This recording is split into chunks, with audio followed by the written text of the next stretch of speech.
How's it going, y'all? Aiden Anderson here with Moscow Report. I had the privilege recently to sit down with Latah County Clerk Julie Fry and talk to her about her role with the county and various projects she's involved in, like the county budget and upcoming elections. Let's get into it. How are you doing? I'm doing great. Been a rough week, but yeah, I'm doing okay. All right. Well, one thing I want to start off with is just a brief explanation of what does a county clerk do? Because there's a lot of positions in the county and not everyone is as familiar with all of them. So, if you please. Yeah, the county clerk is quite unique, and I had no idea when I ran for this office truly what it entailed. I mean, of course, you read the job description and you're like, oh, no problem. I obviously have a background in accounting. I've been an accountant for 30 years, so I'm like, okay, the finance side is good, but it's all the other roles that the county clerk truly fulfills. Starting with, our main title is clerk of the district court. And the courts is a huge job. And me not being familiar with the courts, I had no idea how much work is entailed in the courts.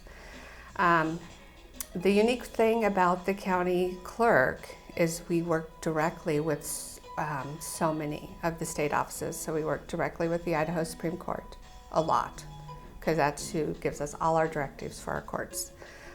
The judges are Supreme Court employees, and then the court clerks provide all the support for courts. Okay. Is what we do. In another role, obviously finance. The clerk is in charge of all the finances for the county and the budget. So we do the money coming in, so we do accounts receivable, accounts payable, we do payroll, we do HR, we do the budget. The commissioners in the end have the power of the purse, but we manage and run the budget and give the first overall. We present to them what we feel is a good budget. That job, we work directly with State Controller's Office, State Tax Commission. I don't know if you've been on Transparent Idaho? Yes, that's a website provided by, State Controller? Yes. Remind me of his name real quick? Brandon Wolf. Brandon Wolf. And that, if I remember, details all of the different job descriptions, positions within each level of government contained within the state of Idaho. Yes, it's fascinating. So we're always providing them data for Latah County's expenses, revenues, fund balances. The third thing a clerk does is elections. So elections, we work directly with the Secretary of State's office. Phil McGrain is our Secretary of State. Fascinating group of people to work with. Love elections. Elections seem like an easy job. Elections are complex. A lot of work goes into an election that nobody has any idea about. Building ballots, doing our voter rolls is a year-round process. We are always cleaning our voter rolls, sending out letters, checking if people have moved. So we're getting ready for a election that, sometimes off your elections, you're like, is it going to be a lot? Not. This year we have quite a big election. So most of the county will be having elections. All right. And is that just because there's a lot of positions that are open even though it's an off year? Or do you know ahead of time how many voters you could expect to be voting in said election? Nope. It's a big gamble. Big gamble, and we've had some hiccups along the way. We've had some elections where we run out of ballots. We just take a gamble because, one, we're trying to be frugal with county dollars, so it's like we're not going to buy thousands and thousands of ballots to then stacks this big to recycle. So we try to be good with county dollars when planning elections, but at the same time, just look at past statistics, sort of get the feel of the community to go, are we going to have a big voter turnout? Are we not? The presidential election last November was unprecedented. It was amazing. And I hope to be county clerk reelected for the next presidential election because I learned so much. And you can only learn by going through one of those elections. Right, right. From your description of the job, just briefly, is there any pieces of paper in the county that your desk does not touch at some point? No, I swear we touch every piece of paper, probably because we're also, the county clerk's the recorder, the keeper of the records of the county. Okay. And so directly below this office is a giant vault where we have, documents from hundreds of years. Fascinating place to go. Look around.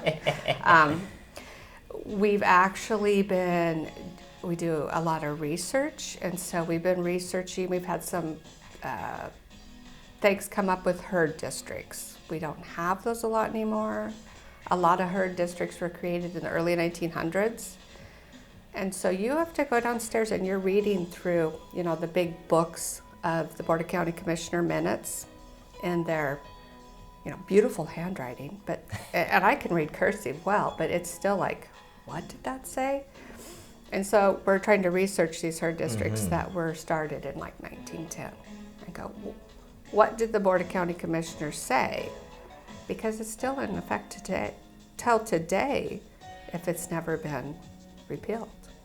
Man, so one part record keeper, one part accountant, one part historian, one part, I'm sure there's a legal aspect to it as well, because if you have to interpret what was set years prior. This research project is, the prosecutors are like, we have these questions coming about the herd district, we research, we send it back up to them. So this has been a research project we're working on about month 6. There's a lot of records to dig through. I imagine. So, yeah. Okay, and then what else? So then the clerk also is clerk to the Board of the County Commissioners, which is why I see you every week. Our job is to make sure that everything the commissioners do is done properly with the notices that need to be published in the paper, the minutes that are done, because we're the keeper of their records. All of these things sound like, there's a lot of stuff. A phenomenal job, and I love it because you're always doing so many different things. Like, you're never bored in this position. The county clerk is also the risk manager for the county. Oh, no pressure at all then. No. So we manage all claims that are filed, from autos to people filing tort claims, working directly with ICRIMP, our insurance provider, employment problems. I would say I have 20 employees, 80% of my job is, 75% of my job is employee management, because obviously I have a lot of deputy clerks who are fulfilling the role of the clerk, whether they're court clerking, doing finances, doing elections, doing recording, or clerking for the commissioners. All right, that's a lot of information to flow through a single office, so I imagine just having people around to help, the more the merrier to an extent. But absolutely. I imagine with more employees, though, there's also just how much of the job becomes dealing with the actual work and how much ends up being dealing with the interpersonal stuff related to doing the work. 75% is employee management, whether you're providing training, knowledge, guiding people in how to do their job, or just dealing with employment matters. 25% of my time is emails, 667 unread emails in my email box right now. Emails, meetings, public relations. Oh, yeah. And of course, you mentioned earlier that one of the major jobs you have every year is that initial overview of the budget to be presented to the commissioners. A lot of people that I know don't think about the budget until, of course, the budget hearing, when all of the public documents are available to read for the public, and then, of course, get a hearing with the commissioners to decide if this is what the budget is going to be or not. but I imagine it's not all that same week when all those documents come together. So tell us a little bit about the process ahead of that. The process for budgeting starts about February, and we are meeting, the capital projects committee meets, and we start prioritizing projects, like what capital projects does the county need to work on. And so this committee starts to meet, and we start prioritizing, doing financial planning for how we're going to pay for them, prioritizing what is a need, what needs to be done to prevent more money being spent, or what's a want. And then we send out something to all the elected officials, department heads, that their budgets are due to us by May, third week of May. They have to turn in all their budgets to us. Only operations. The clerk's office does all the payroll budgeting. So the department heads and elected officials just do their operational budgets. And then we gather those, and then we start inputting those into our budget process. And then we do outside agencies, which I went through at the budget hearing, but that's the people who provide good services but aren't necessarily a county function. Right. I think a couple names that come to mind would be something like the Housing Trust or the Latah Recovery Center. I think those are names that have come up in those outside agency conversations before. Humane Society. Right. Senior meal programs, Moscow Ambulance. So things that are needed, but so it's, the commissioners are not required to fund them, and they just sort of see how they fit into the budget process. So it takes about 3 days for outside agencies to come in and present their request. I mean, it's all done at open meetings. You attended. And then we sort of go on a pause, because then the auditor's office, we start inputting data. And we're like going, what's it look like? What's everybody's requests? Because obviously the big property tax collection, our second half of taxes, is due June 20th. All the taxes come in, we can start forecasting revenues, see what our cash balances are, and really about third week of July we start in with budget workshops, all open to the public, with the commissioners, going through, this is how much money people requested, this is what we have, these are our cash balances. I do want to clarify some things. There was an article in the paper on Saturday about the jail, and there was just some things in there that I'm reaching out to Rebecca, because I'm sure she will want to go, oh, okay, I didn't know these numbers were wrong. That the numbers in that article were not correct. We don't have 7 months of reserves. The budget I presented had 5 months of reserves. I feel that is fiscally smart place for a county to have a reserve of that amount, especially with the unknowns of our jail. Right. We don't know what our jail's truly going to cost for us to transport inmates. And that's a conversation with any number of construction projects that people are proposing, and especially something like this where I don't want to say overall it was unexpected, but I think the public perception is it sort of came very quickly on to the county, and now it's something that you all have to account for in some capacity. But yes, I will agree. It was, not a very transparent process at all, the way it was done. So, but that aside, I look at the financial side of it. So the article said we have 7 months of reserves, which we do not. The budget that the commissioners ended up passing took us to a 4-month reserve. Okay. Which is still a healthy number, but different than my proposal. Also, the article stated that people were going to be getting a 0% raise if, the commissioners didn't pass this 2.5% COLA. That was untrue. With the budget I had presented, everybody was getting from a 1.5% to a 5.5% raise. So, and the people getting that 1.5% were already up our whole wage scale works on a market system, and the people getting that 1.5% are already up over at 125% of market. So already well above the market for the job. Mm-hmm.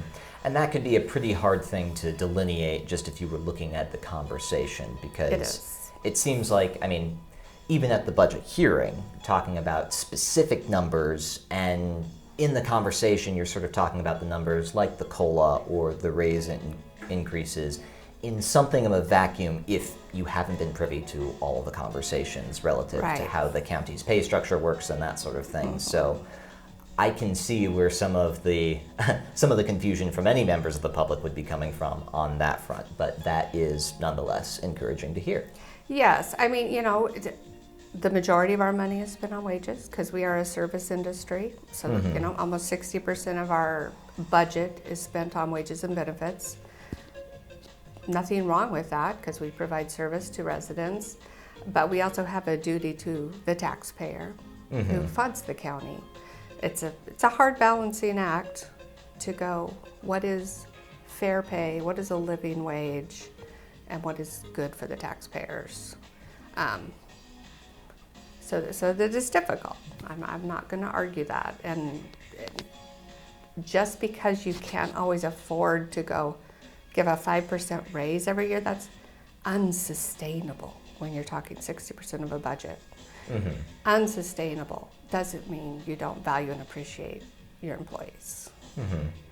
And it's a little different than a for-profit company in terms of the like you hinted at, the responsibilities that you have, the ways in which you can obtain revenue one way or the other function differently than a company that is simply in the market looking to make a profit. There's a lot of give and take you have to be able to do, and it seems like that extends to the employees as well, depending on what's going on in the county as a whole. Right, yeah, we have very limited funding sources. Mm-hmm. So, and when you go 60% of our expense is employee wages and benefits, of course that's going to be affected because we have limited funding sources. Mm-hmm. And, you know, it feels like more and more mandates that come down from the state legislature without funding. Like, well, you need to do this now. It's like, well, okay, how do you want us to pay for that? Right, right. I mean, it was wonderful when the state did take over public defense. Mm-hmm. That helped save counties money. So that was nice. But some things, you know, like we get more and more election things sort of pushed on us, like you need to do this and this, but we don't get any funding. Mm-hmm. So it's a fine balancing line to try to make everything mm-hmm. work, just like a home budget. Mm-hmm. So. And like I've heard about from people who speak at the city, there's always some weird degree of negotiation that needs to happen every year between mm-hmm. The county and the state when it comes to things like this. And part mm-hmm. of that is just the state legislative session, and part of it is just the discussions you have back and forth all the time already. Right. You know, I mean, right now in the courts, obviously we have a lot of security things coming down, like you guys, you know, the things the state Supreme Court would like us to do security measures in our courthouse. And they're like, well, we're going to ask the legislature for money, but we really don't think they're going to give it to us, but you guys need to do it anyway. So it's sort of figuring out like, yeah, okay, you know, you just do the best you can. Mm-hmm. Well, I appreciate you going through the process with me, but one question I have for you as a clerk, mm-hmm. when you look at the process for the budget, we'll just keep it to that for now, is there anything that, say you had all the power in the world or that the county could give you, and you could change one thing about the process, mm-hmm. what is it that you would do?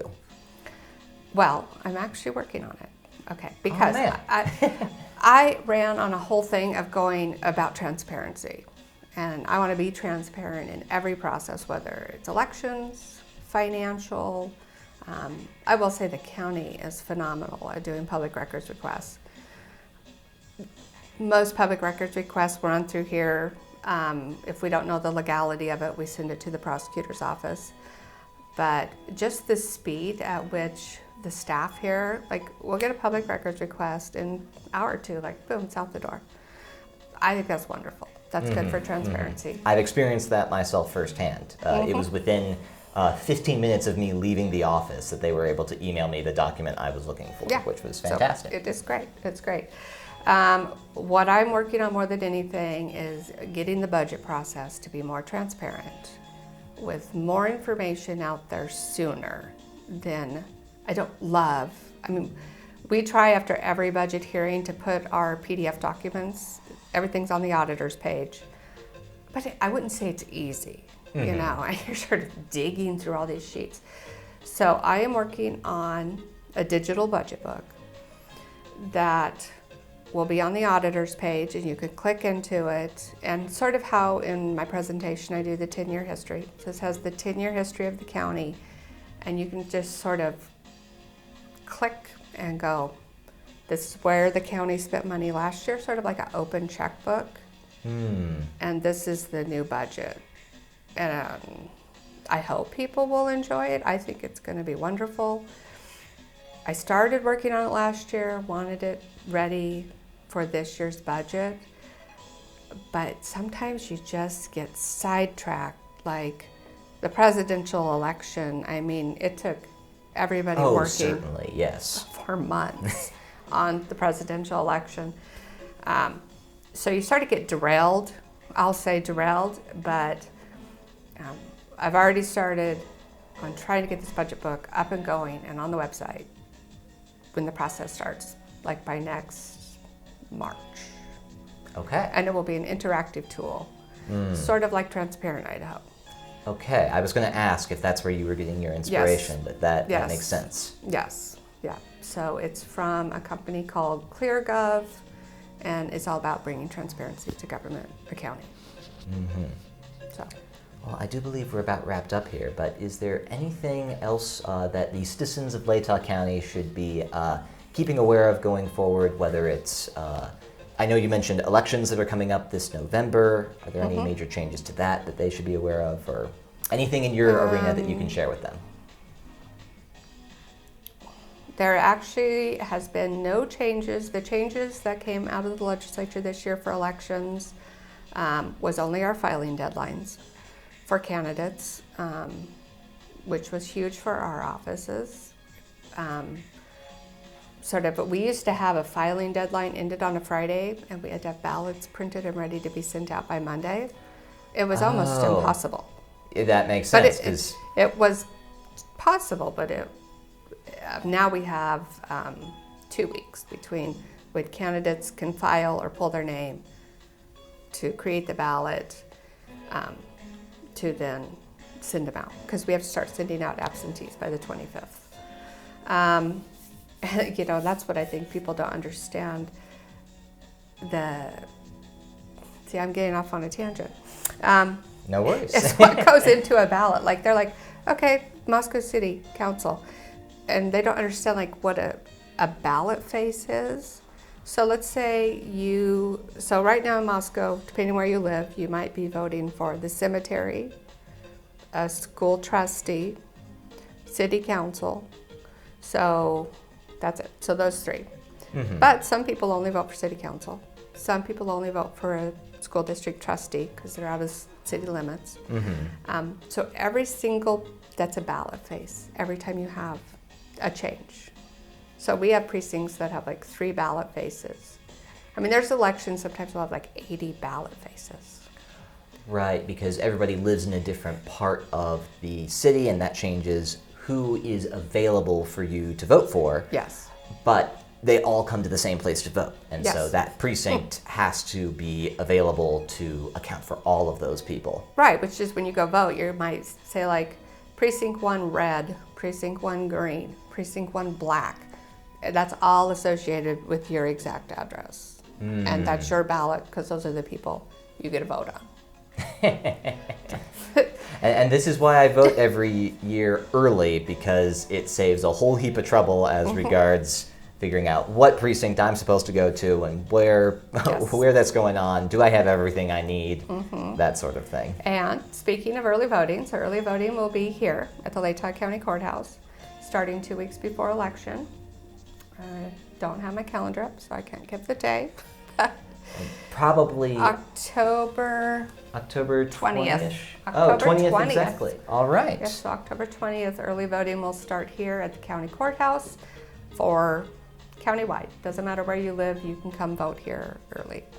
So, otherwise, it will be at your precinct, but not every precinct's having an election, because we do have every city in Latah County is having an election. But not every precinct. Not every precinct. I gotta think about this because we've had some withdrawals. Genesee might not be having a city election. So, yeah. Okay.